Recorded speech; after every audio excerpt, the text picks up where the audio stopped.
All right, we're going to start. So we're going to keep the door open a little bit. There's a little problem with it, but security doesn't like it to be open. So hopefully it won't cause too much interruption. So welcome, everyone. Thank you for being here. Before we go into the topic, I think it might be good to just give an introduction of who each of us are. So I'll start. I'm Chantal. I'm Group Product Manager at Decathlon, which is a sport retailer, if you don't know it. And in my other role, I work at Avant-Garde, which in a volunteering position, which is a product leadership network for women, and where I'm in charge of marketing. And I'll hand the mic over for further introductions. Thank you. So my name is Enzo. I'm the co-founder and CEO of a company called June. We often say June.so, otherwise you can't find us. But then we learned actually that ranking for a common word like June is impossible. So anyway, it's called June. And we are an analytics company for B2B SaaS. So we do all kind of fancy stuff. If you're B2B, trying to understand your customers and then turn that into revenue, you can check us out. And before that, I work in product management for many, many years at companies like Intercom. And so a lot of the input I may have today will be with this product/CEO angle, I think. Hello, everyone. My name is Giovanna, but everyone calls me Gio, and I'm the VP of Engineering at Dashlane. Dashlane is a known company here in France, I'm sure. But just a reminder for those of you who don't know, we specialize in credential security, credential management. So that includes everything from your really complex and hard to crack passwords all the way to, I don't know, the secret like love you notes you want to share only with your mother and you want to put behind encryption. So that's kind of Dashlane in a nutshell. And what else? Yeah, my point of view today will really be from the engineering point of view, mainly talking about platform engineering, how we think about efficiency, what it is. So that's kind of my angle. That's what I'm going to try and bring today. Thanks. Thanks a lot, Joe. Hello, everyone. My name is Thomas. I'm working for Notion as a head of enterprise sales. So Notion, are you all familiar with it? Not really. I see a lot of people nodding. Collaborative platform, working actually mostly on project management as well as wiki, but we're not actually going to talk about the product today. Today, I'm here to represent the GTM side of things, so about sales and how GTM, EPD, and prod work together in an efficient way. Amazing. So we only have 40 minutes, so the format will be mainly us chatting, but all of us will be available afterwards to chat any further if you have questions. I mean, all of you are in the business of efficiency, but so I'm curious, why are we doing a talk about efficiency today? Like, why does it matter, and why isn't this something we've been doing for a long time? Yeah, I can start on this one. That's a great question. I think I'd love to hear the opinions of the others too, but I feel, so I've been in tech for 10 years-ish, so I don't feel like I've seen all the waves and the evolution of tech, but in my short career, I feel I've seen a lot of things changing already, and from different point of view, from like the PM side and then the CEO side.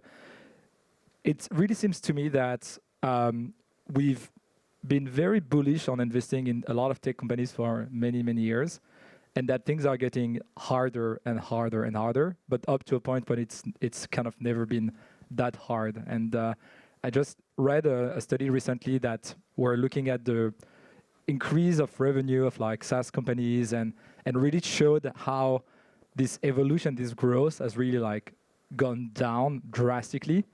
And also the analysis, I think, which made a good point, was showing how investors were kind of like eating on each other's plates by investing in similar market and so on. And so I think the reason why I think this talk is super important to have today is that I think we've reached a point where we really need to think about concretely what is efficiency, how do we make more with what we have, given that the coming years are not going to be cycles where we can just keep throwing money and keep investing. And I think it means like breaking really through the formats and the rules we've had of how we measure efficiency, how we track it, how we put it into place. And yeah, can't wait to see what the discussion is about. Yeah, so agreed actually with Enzo. There's different things to say about efficiency. And of course, it depends on a lot of things. If you're a startup, an SMB, a scale-up, or if you're basically a big enterprise. There's some kind of SaaS fatigue, yes. We've seen actually a lot of investment in different tools, different products, which was actually okay so far. But I don't know if you've seen actually the study. It was from Okta last year, Okta Work. For small and medium company, they're using about actually on average 60 different apps. And for bigger, larger companies, it's about 211 apps each they're using. Just by saying and stating the number of applications one company could be using creates actually silo and create actually a lack of transparency, a lack of collaboration. So this is something actually that we're more and more conscious about. It's not just about the evolution and the maturity of your company. It's also about being more efficient, means actually more cost sensitive. And we need actually to really be careful about that nowadays. This is something that we see more and more. I don't know actually if you're sharing the same experience, but that's why actually efficiency in a company starts with cost saving and then after about collaboration. I don't know if you have actually a vision, Joe. Yeah, actually, I think, again, from the engineering side, our architectures have, as a result, also become really, really more complex. The same way workplaces have become more complex, and also the sentiment that workers have today towards working together, even that sentiment has become more complex. So generally, I would say the need to talk about efficiency today comes from the mere realization about how complex the workplace is and how complex our systems have become. And when you have complex systems, naturally, we need to find ways to demystify them or to create boundaries and understand what is for one and what is for the other. So I think this is the context that is taking us to talk about efficiency, because we simply have realized that we can't stretch the rubber band much longer. All right, thank you. And I hope we've convinced you that it's worthwhile chatting about this topic today. Okay, so interesting things around kind of dealing with complexity. So maybe concretely, what is efficiency to you and your teams? And I'd be interested to hear about maybe what your team structure, what your team environment, so to give everyone the context of what you're talking about. Maybe, Gio? I'll start. Okay, so for me, for us, efficiency is a difficult term to come to terms with, let's say, because often it gets interchanged with productivity and efficacy. Now, these three things are completely different. So I would like to offer a really basic definition of efficiency, which is how much gas do I need to put? What is the minimum amount of gas I can put into my car to get me from point A to point B? Versus efficacy is how pleasant is that ride to get to that point, and productivity is instead more about did I even get there, or was getting there something that was expected, and did I get there within time? So these three words often get really interchanged, but they mean different things. And for us, at least, or for me in engineering, in platform engineering, what we try and do is we focus on efficacy.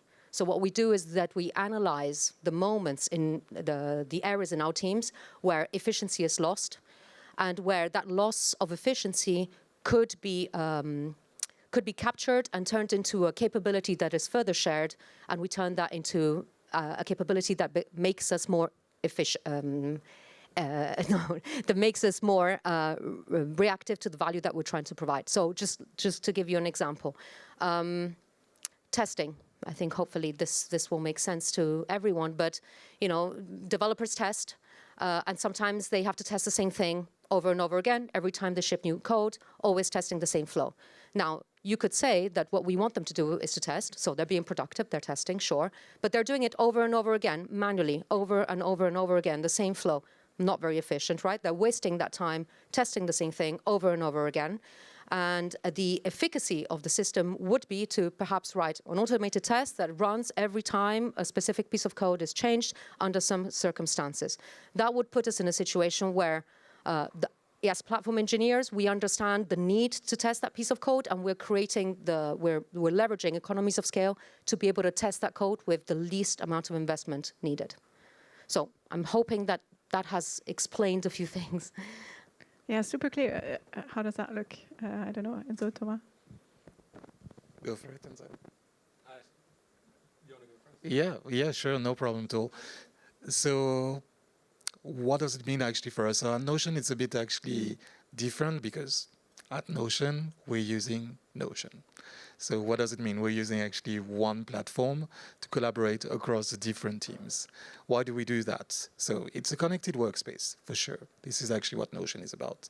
But behind that, it's actually the purpose and the goal of collaborating across different teams in a transparent way.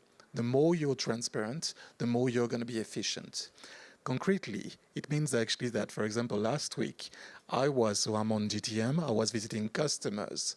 Based actually on this feedback, I nourished actually our DB, a database that we share with EPD and with engineers with Prod. And therefore, the feedback was taken in order to set up new meetings, in order to review our roadmap of products, in order to change actually the order of the future launches based on the priorities coming from the fields.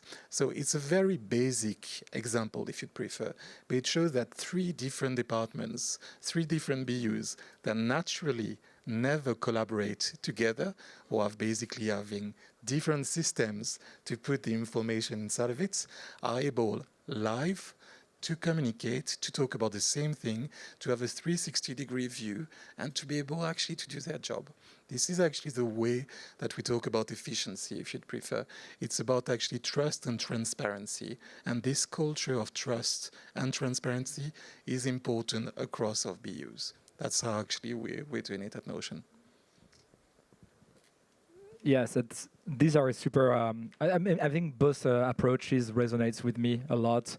So for context, we are super early stage. We're like 10 people seed stage company, and so I think for us things are a little bit more simple. But what I think there is like the low level, super pragmatic kind of work you need to do to be efficient. So I think Joe, you touched on a really good one of like, if I do the same test again and again, or I do the same thing again and again, or the same process, like, can I automate it?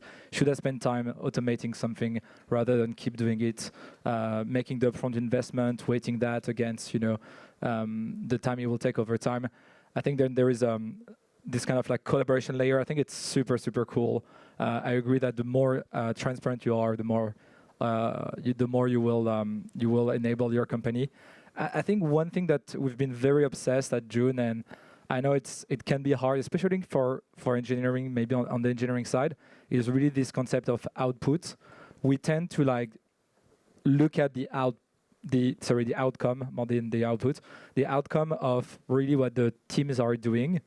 And kind of our philosophy has been, if we come up with a super simple outcome, and we make it front and center, and we keep repeating it, keep hammering it, then there's good chances that anything that happens beneath that, any culture, any disciplines, any practices, will lean toward more efficiency if they want to reach that outcome.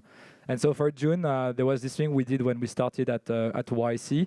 That was what we call a single goal. And the single goal was like, don't adopt OKRs, don't make too many KPIs, don't try to hide behind too many numbers, just pick one. And every week you can review with your team whether or not the work they have done may impact that KPI. Again, it's possible for us because we're still super early stage, so we can just look at the same numbers. But this has really helped us a lot to pretty much review everything we do in the company from any job and ask ourselves the question, is this an efficient way to move that number, right? And I think when you scale, you tend to lose that because now you have multiple layers, multiple departments, multiple disciplines. But it's surprisingly like scaled up to 10 people-ish right now for us. And I think when you hire great people, great talents, and I'm sure, and I know there are great people in all companies here, if you give them like this very clear goal and you say like, now you're responsible for like this efficiency, they tend to figure a lot out. So I think for us, the definition of efficiency is pretty much a clear goal, a single goal, and then prove that you can move it with a certain velocity and keep moving it with the same headcount, with the same resources, or with some increase that are controlled in a way. I'd like to follow up with a question maybe for you too, based on what you were saying, Enzo, because scale plays a big role in terms of how much focus we put on efficiency. So that's kind of my question to you. Like, to what extent do you put and focus on efficiency versus the outcomes? To what extent do you measure things? Are there things associated, like rituals? Like, what role does kind of reviewing and measuring efficiency kind of take for you in your roles today? Yeah, so actually for what I've noticed in my career and in my time is that obsessing over numbers in an engineering context usually leads to the wrong path. Everything can be gamed. Engineers love to game numbers. So what I found is that just talking about a number, like for instance, in engineering, we have these 4 key metrics that we also use internally. They're called the DORA metrics. And they are basically, you know, measuring how often you deploy. Deployment frequency is an indicator of you being able to ship code fast. That's great. Then you have lead time for changes. How long does it take for you to actually introduce a change in production? Tells me that actually your internal process is pretty smooth. You're speaking to all the right people. You're getting your code reviewed, and so on and so forth. Third metric is change failure rate. That's basically how many of the things that I pushed out in production actually result into an incident or something, a defect that I didn't want in production. And last but not least, we have mean time to restore. When that incident happens, which we know it happens, shit happens, that's the given. How long does it take me to bounce back from that state of emergency? That's a great measure to tell me how quickly I can intervene. So basing myself on these 4 key metrics, which are industry standards, even these metrics can be easily gamed by teams. Because what they tend to do is say, oh, well, I'm just going to deploy 1 million times a day, and yeah, and the maths will work out so that I can also allow myself to have X amount of incidents. So just looking at the metrics will tend to lead teams to have the wrong conversations around taking on the challenge of gaming the number. That's why I think for us, the outcome is really, really important. Ultimately, you want a better and healthier engineering organization that actually is all looking at the same dashboard to be able to have better conversations. Then whether your deployment frequency has dropped this month or has risen the next month, that's kind of irrelevant. What's more relevant is understanding the why. How come we've deployed more? Why has it taken us double the amount of time to restore a situation? Why are we not talking to our customers as much as we would? And how is that affecting our lead time for changes? So for us, these metrics, which can be seen as performative metrics or efficiency metrics, are important to have a conversation. But outcome for us is way more important. Yeah, I would agree actually on the outcome. So of course, GTM, I mean sales, so numbers are important. So if we were actually to have 3 KPIs that we would be looking at, revenue would be one. Second one would be actually the adoption usage of the tool. And the third one would be customer experience. And even though it's the third one, that's actually the one that we all agree. At the end of the day, what we're doing and the products that we're using is for a customer. If there's no buy-in from the customer, there's nothing. So Enzo was talking about the fact that ideally we should have all one KPI, one goal. I think we can all agree on the fact that CX, so customer experience, is actually the main one. So yes, of course, coming back to the why, sometimes actually you will have plenty of inputs, but no outcome. But it doesn't really matter. It's about actually finding the trend, finding actually the behavior, how you can actually replicate it, or how you can amend it. These KPIs that we set up, and this is the purpose of efficiency, we need to reassess them constantly. We need to review actually depending on the maturity of the company, depending on where we are at, if they're still relevant or not. Because they might be relevant actually as an SMB or as a startup, but the more you grow, the more actually you scale, and the less actually relevant it will be. So it's all about actually reassessing constantly, having this kind of growth mindset and preaching actually against what you've established as a source of truth. This is actually what efficiency is about as well, yeah. Oh, super interesting. And so in terms of kind of enabling the measurement and also the kind of processes that you put in place, kind of what roles do tools play in maybe tracking or enabling efficiency? So I understand. Obviously, you have yourselves are developing tools, but I'm being curious also to see maybe what other things you're putting in place for that. I don't know who wants to start. I can start with that. Yeah. So in terms of tools, easy. Notion uses Notion. Not only Notion, but uses Notion. Why? So I talked about the collaborative workspace and the connected workspace. It's not just about that. It's about actually the fact that it's easy to customize actually automation, reports, and workflow. So not actually to force someone, because one thing that we need to talk about in efficiency is change management. And if you want to be efficient, you need actually to have everyone on board, and that's not easy. That's why actually I'm talking about this piece. But it's not just about this. You were talking about AI earlier, Gio, and I know, just full disclosure, we all have some AI fatigue right now. We all pretty much actually fed up with this is sponsored by AI, this is engineered by AI. And AI exists actually for several years already. But this is actually something trending that everybody's using nowadays. The fact is that we forgot to focus on the why, and forgot actually to focus on what are we solving by AI. So we are trying actually to solve some critical pains, and we want actually to automate some tasks. We want actually to make sure that some reports are generated automatically to people, and we're using Notion for that. We are trying actually to be giving some autonomy to our employees by having or by leveraging or trying new tools. Just one condition.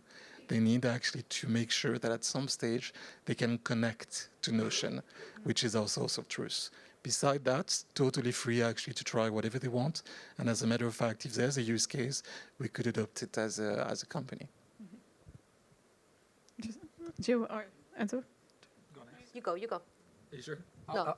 I'll give it short, and then Go. I'll keep super short. Yeah. So going back to the initial point of where we're at as an industry today, for me it's become obvious that growth is, and this kind of top of the funnel growth is kind of what is most likely to come at stealth, or is like the main struggle.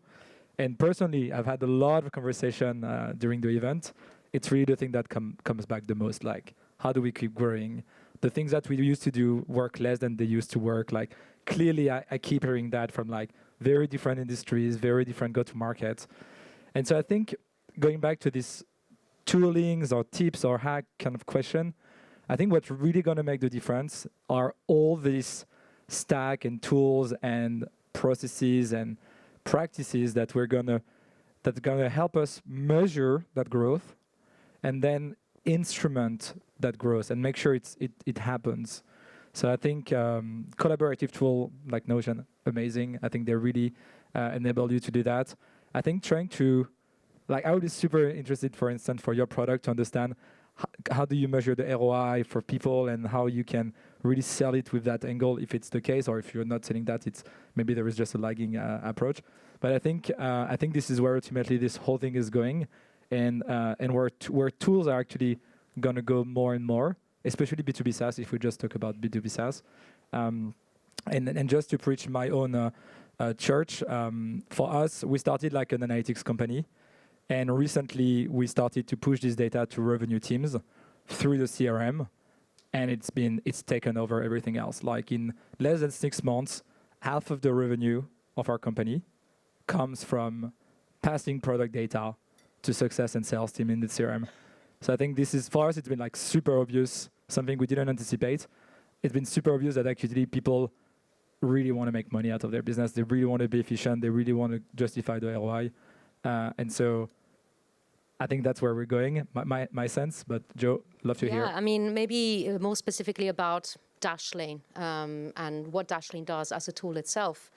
Our mission is to really support those businesses that are struggling in this ever-changing world of heightened risk, where you have employees that are using their laptops to do their personal stuff, their work stuff. We no longer give out like business telephones to employees, right? It's all understood that you kind of use the same device for everything. And this is a nightmare for most companies that are struggling, that are exposed to risk. So with Dashlane, the way we measure success of our tool is basically how often a user is relying on our autofill engine, which allows you to just log in and log out of everywhere that you're trying to log into, without you having to type in the password. Another metric that we use to understand success of our tool is how many of those employees within that organization has deployed Dashlane onto their various, email accounts. So these are all micrometrics looking at to see the tools. But more generally around tools, I would say that in my experience, tools can be your best asset or your worst nightmare. Often when there's an organizational problem or a change that the organization is trying to avoid because it's too noisy, you will often see that the conversation goes around, oh, we don't have the right tool. That will sink you into 6 months of conversation around what the right tool is. Eventually, someone will get their way. You'll pick a tool, which is never going to make everyone happy at all. And then you're going to spend another 6 months to integrate it. And then you're still going to have that underlying organizational problem, or the fact that, marketing doesn't like to work with engineering or whatever. So I think the first thing you have to do when you feel like at the company you're discussing about the need for a new tool is we need to go back and understand what is the underlying issue that this tool is meant to help with. The tool won't solve your problems. The tool should be an enabler for a problem that you already have decided you're going to invest in solving. And maybe you've accepted that marketing and engineering are never going to talk to each other, and you're going to live like that for the next 3 years. But at least you know the decision you've made. But giving the tool all that power on its own, no. And for us, Dashlane's the same. If a security team or an IT admin has no sponsorship from its own CEO or investors to actually handle the situation around risk of businesses being exposed to vulnerabilities, then you get Dashlane, you don't get Dashlane. I mean, it's irrelevant. You just have an expensive tool and nobody using it. Yeah, I 100% agree with you, and I think we over focus on tools, and we think it's going to solve our kind of human problems. But then, so if tools aren't the answer, what is the role of maybe culture and leadership? I'd be curious what that looks like in your companies, and I don't know. Yeah, I can start. So leadership, what is leadership if not removing obstacles? So trying actually our best to make it work. So we were talking about actually change management, and we were talking about growth mindset earlier. As a leader, it's important actually to always remind our team what is the end goal. So why we're doing that? What is our main pain? How we're supposed actually to solve this pain? This is actually what leadership is about, removing the obstacle, making things clear, making things accessible, and reminding people that it's going to be a struggle, and we're not all going to like it. And maybe engineering and marketing will never talk together. Yes, that's possible. And maybe EPD wants to use actually vendor A, while prod would like actually to use vendor B. But this is actually about embracing the change altogether and reminding everyone that if we want to evolve, if we want to grow, if we want to scale, we need actually to review this, and we need actually to question and self-assess and reflect. As a matter of fact, that's what leadership would be for me.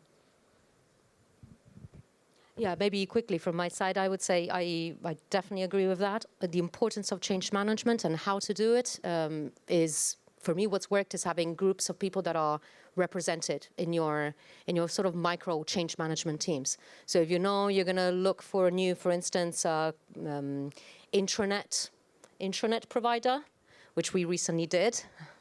Unfortunately, we didn't go for Notion, but anyways. It took a while, but we did create a micro team that had representations of all departments. We created pilots with all of the shortlist options. We looked at what the need was for someone writing documentation as much as the importance of someone reading that documentation.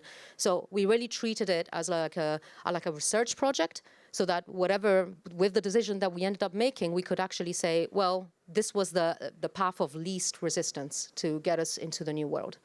So I really second that. The importance of knowing how to drive change is really, really important. Doing it in a place where often one thinks consensus is what matters, but representation is what matters most. Yeah. Again, I agree with what you're saying. I try to again bring maybe something complementary. I think opening up is super critical. Collecting this input.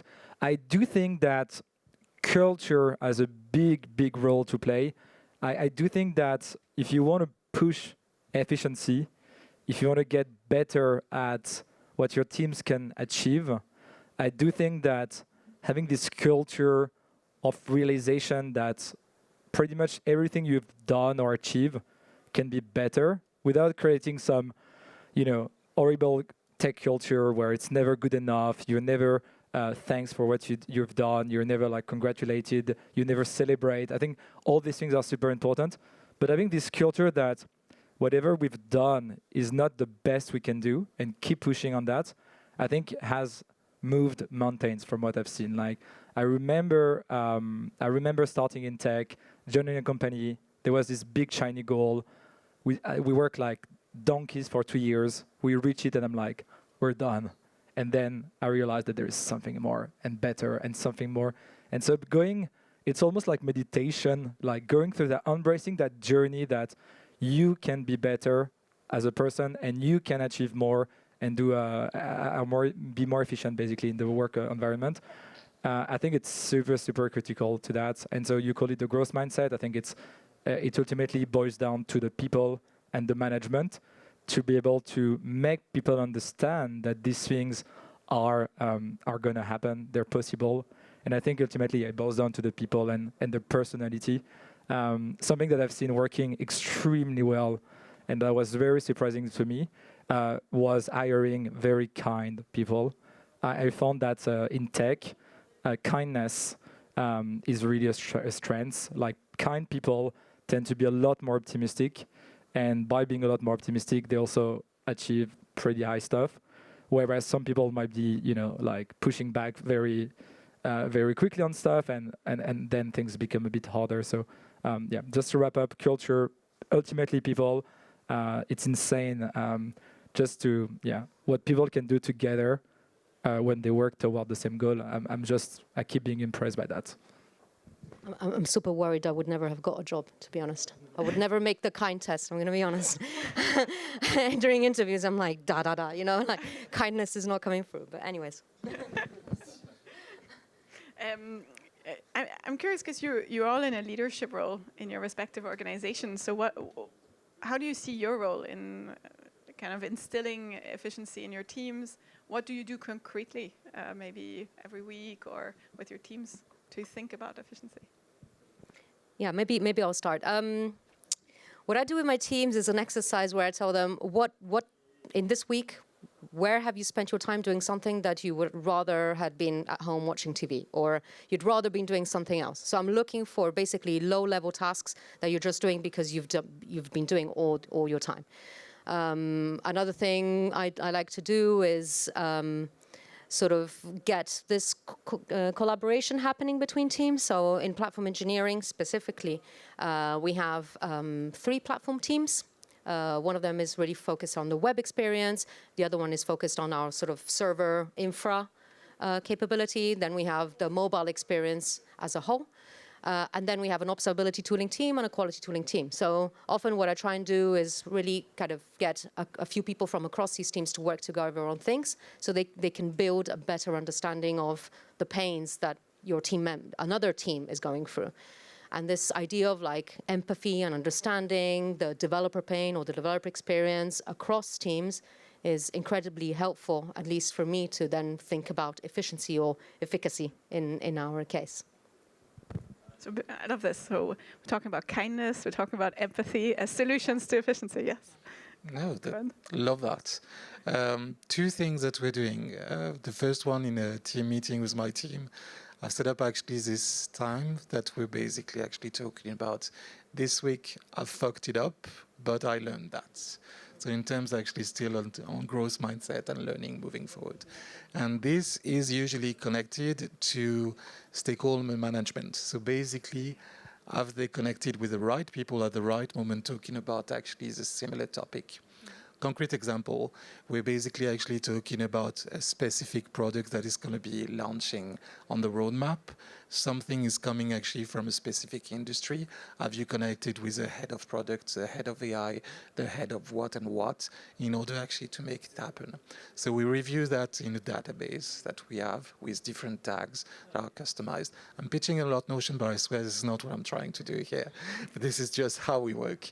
And based on that, we're trying actually to get some learning and move actually away from it. So it's, again, back to the growth mindset, back actually to the collaboration piece, and how do we work actually together across BUs. Because if you work on your BU, let's be honest, how often do you talk with other BUs? How often do you talk actually with other departments outside of yours? It should be something that we should monitor, that we should actually incite people to talk together. Absolutely. I had a quick look at the time. I'll finish maybe with my last question. So obviously, I said you're all in the business also of creating efficiency with your customers. How do you think about efficiency for them, and in terms of also balancing efficiency with employee happiness?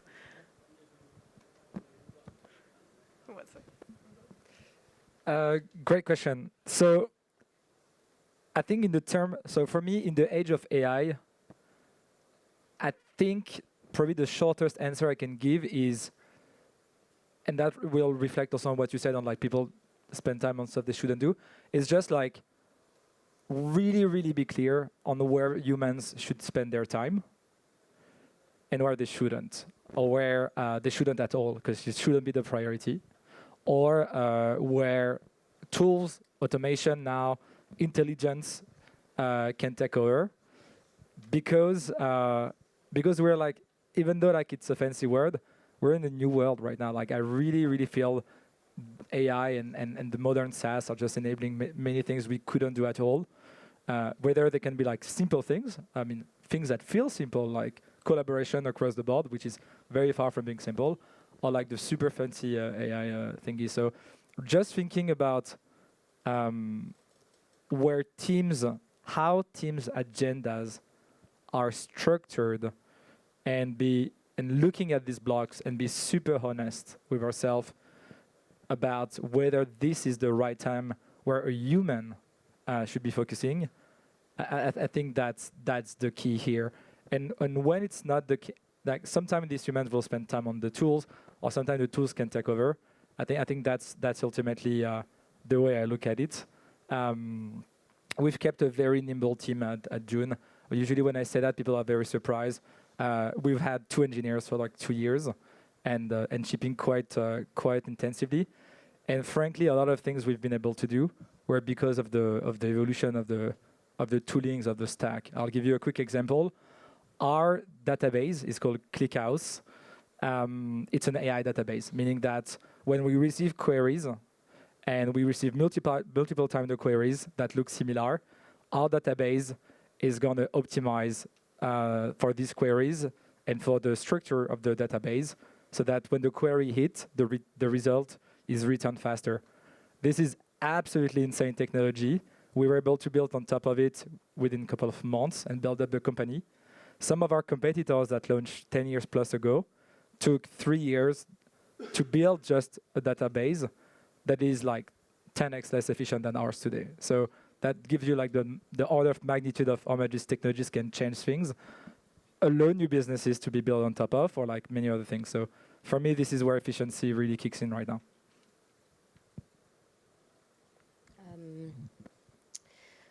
Can you remind me of the question? I kind of got lost in what he was saying, and I was like, okay. Yeah, I was wondering, when we prepared, you were talking about how you think about your, the efficiencies of the users in your customers' companies, and right, okay, how you balance that. Yeah, that's it. That's it. Yeah. So again, in platform engineering, our customers are internal customers, they're developers, and they're kind of distributed amongst the platform that they operate in. So when we think of whether we've been efficient or we've been graceful in what we've offered, we take a look at the adoption metrics of the systems and the capabilities we build. So we know that if we are building a new system of releasing the web extension and the web engineers are not using it, we know there's a problem with that, right? So really what we look at is merely adoption to understand whether it's been useful. But yeah, maybe for me it's a little bit different, but I think for you, Yeah, so for us, it's basically external customers. So external customers, we have plenty here today. But so I'm not going to drop names just yet. I just actually want to explain what we're reviewing. Adoption is one thing for sure. And the way actually they leverage the tool and the feature is another. They might be using the tool, they might be actually using the tool in the wrong way, being actually absolutely not efficient, doing actually a lot of things manually, a lot actually of simple tasks that could be automated just by clicking on a button. Might actually not leveraging some AI about summarizing, or trying actually to connect database, or trying actually to send automatically emails through different things or through messages. Let me give you, I love actually surveys, a lot of numbers. Let me give you actually last one. There's actually one HBR review, so we've done actually with Notion, that is going to be launched actually next week. Right now, based actually on the leaders that we surveyed, about 3% of them think that we're using and leveraging AI in the right way for automation in terms of efficiency. Only 3%, while more than 80% of the leaders think that AI could be used right now in a way to be more efficient. So there's a massive delta here that we need to close this gap in a way. So I know we're not actually talking about AI, but the fact is that while we're discussing with our customer, it could be actually in hospitality, it could be in fintech, it could be actually in any kind of industry, there's always actually siloed information between BUs. So that's why actually we're talking about this collaborative platform. And that's why collaboration is the first one. Sometimes we're basically actually even here, as a matter of fact, we're trying to make them peace and make them talk together and trying actually to work together. And that's what we're trying to do. So this horizontal platform that we're pitching, if you'd prefer with Notion, helps with that. It helps actually with the internal piece at our companies. But adoption and efficiency of using the feature in the right way for the right thing at the right time is something we review carefully. Because it's not just about paying for this solution. We want them actually to leverage it in the right way. Yeah, absolutely. So unfortunately, we have to end here. But thank you so much for all your wisdom and your insights and sharing that. And yeah, as I said, these guys will be available afterwards. So thank you so much for coming, and have a great rest of your day. Thank you.